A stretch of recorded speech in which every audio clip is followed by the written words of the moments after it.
Hi everyone, welcome back to my channel. If you are new here, thanks for stopping by.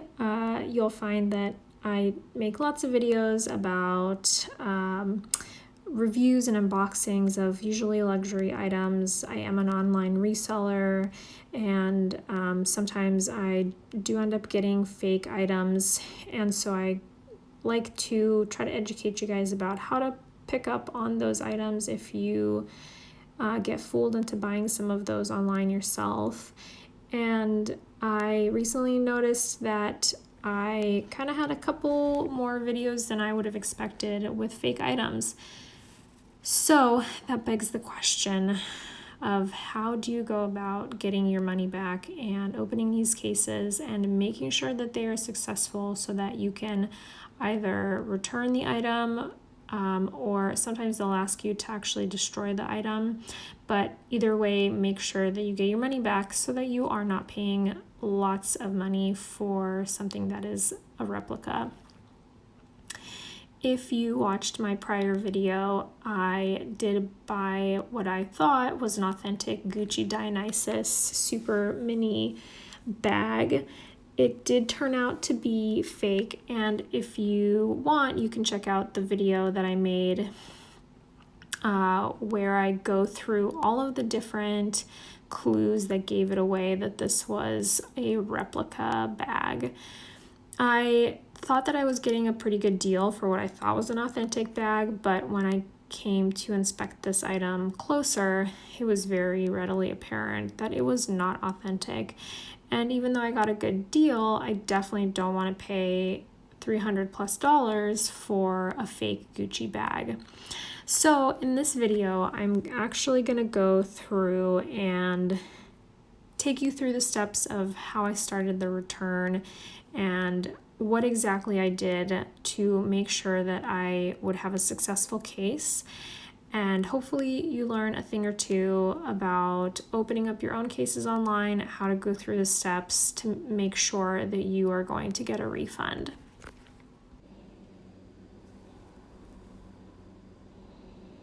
So here is the item that I bought. This was a Gucci Dionysus bag. I actually went through and did unboxing and kind of authentication, and I went through all of the features of this bag that made me really concerned that this was not authentic. These were the original pictures. And most of them are actually, like it's not the best lighting. They don't show a picture of the serial number. Like I kind of had some concerns, but again, I feel pretty confident that if I'm able to prove that this isn't authentic, I can get my money back. And so I went ahead and made the purchase anyway. So these are the original pictures, and then I'll go through and show you guys what I was concerned about. So as I had mentioned before, when I originally bought the bag, I did have some concerns that I couldn't see the serial number.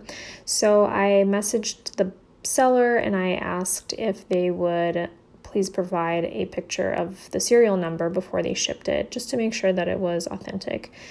They never got back to me. I messaged them again. You can see their response, a question mark. I asked them again if they could upload a picture of the stamp and the serial number, at which point they told me that they had already dropped it off. So again, kind of a bummer, but still at this point I'm thinking if this is by any chance inauthentic, I still feel pretty confident that I can return the item. So I just said, okay, that's fine.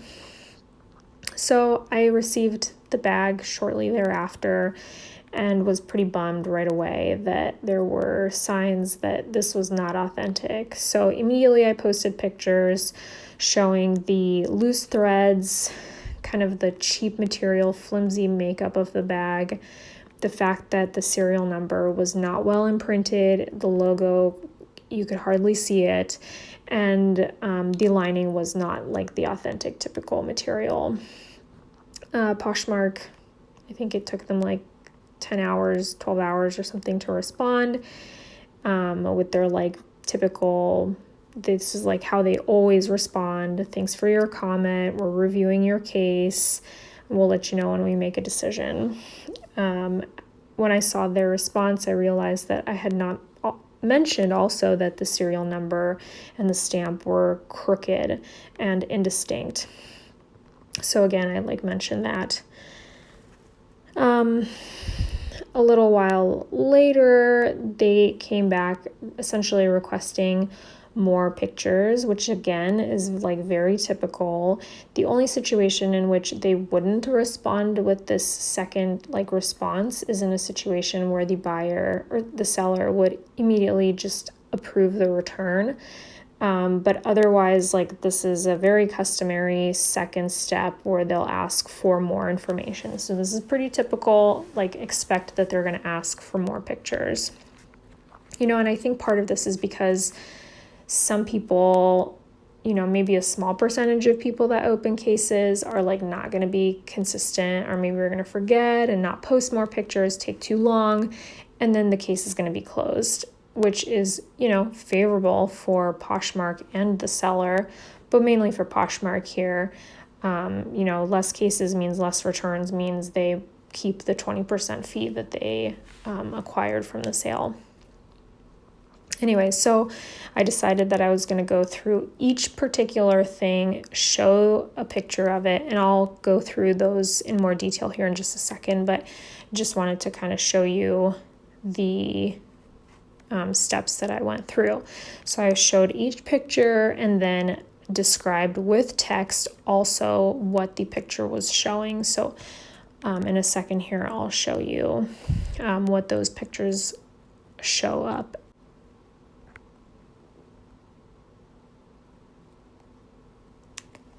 All right, so here we are. So first picture, this is the snap closure on the purse, and you can kind of see here, but there is rust in that hardware.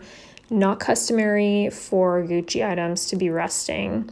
So I like to show a close-up of the issue and then also actually point out with an arrow and highlight the area that I'm showing, and then also put in text in addition to putting text with each picture. So that was my first kind of point of evidence.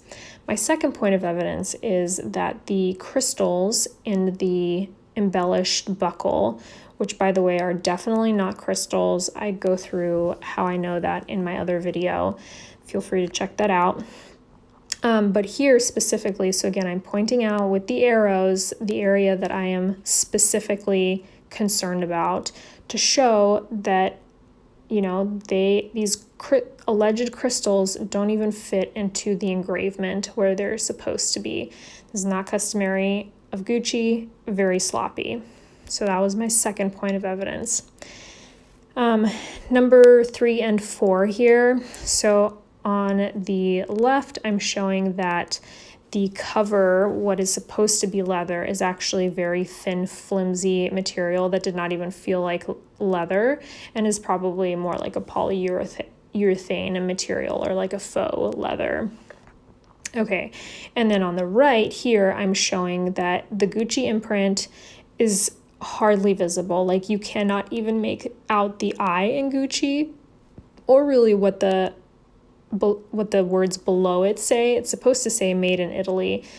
It really does not show that. And then finally, the serial number, which we'll get more into in a second here, but this one in particular, you'll see there's actually less space between the first number and the stitch and the last number in the stitch. So essentially, this is printed not only illegibly, but it's also crooked.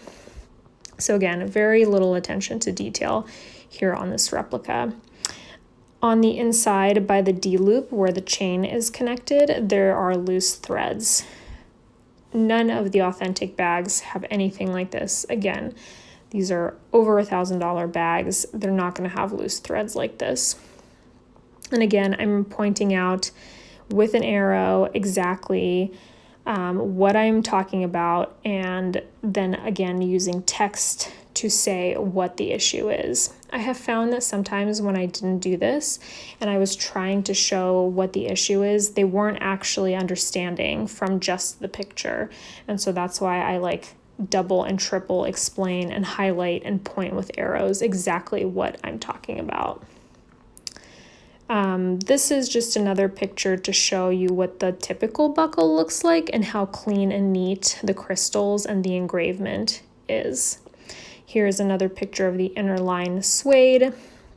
And the reason that I did that was because I was trying to show this side-by-side comparison, which I also highly encourage you to do if you are trying to make a point, but it's not maybe particularly clear from just showing your own picture. You can do this collage side-by-side.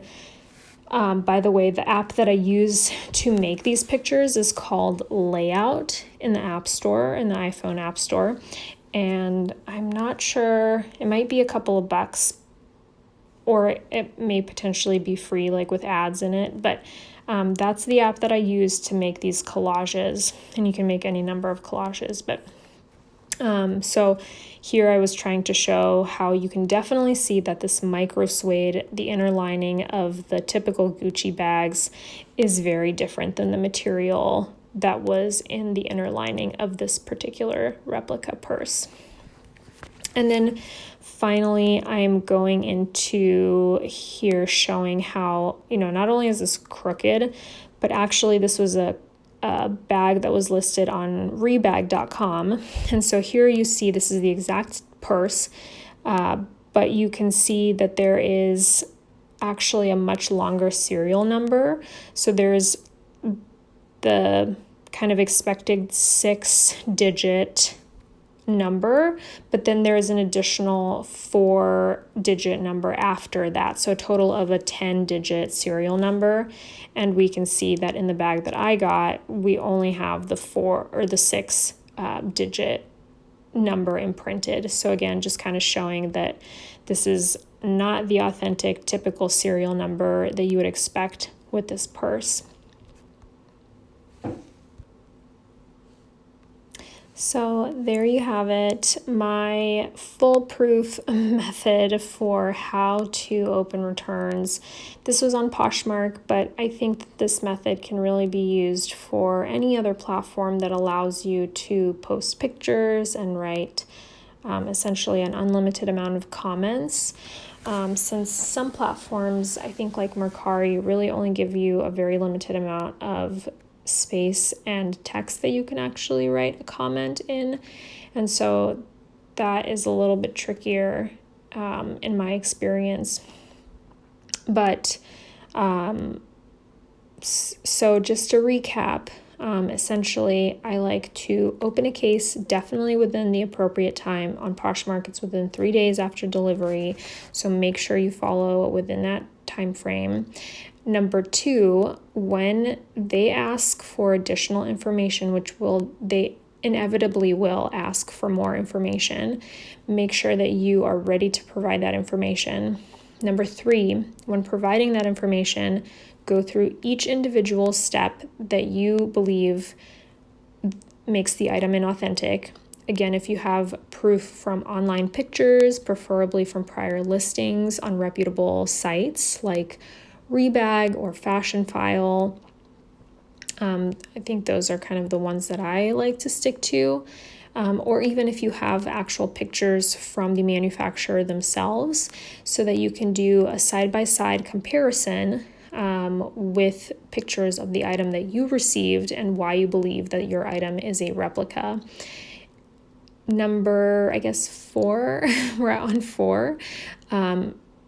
With each picture, make sure that you highlight or point out. So you'll have to edit your pictures to point out the exact thing that you were talking about. I also like to add text. Maybe this isn't necessary, but again, if you're going to edit and do all of these things, I would highly recommend that you also add text to the pictures. And then finally, within each comment, as you have seen on my pictures here from Poshmark, you also want to make sure that you add a comment with each picture that you add, so that you are maybe adding a little bit more description about each individual piece of evidence that you have. And really, other than that, you don't need to make it personal. You don't need to add comments. Really, this is just like bare bones. Do you have the evidence? How are you displaying the evidence? You really don't need to bring feelings into this at all. It has really nothing to do with the seller at this point. You're really just bringing information and data to the platform that you bought the item on. So with that being said, thanks for coming to watch my video. I hope that this method works for you. Please let me know if you do try this method and how it worked for you. And I hope that this helps. And if you like this video, please comment below. Let me know how this works for you. Please like and subscribe my channel. It really means a lot and helps me be able to create more videos like this for you. All right. Good luck with your returns online.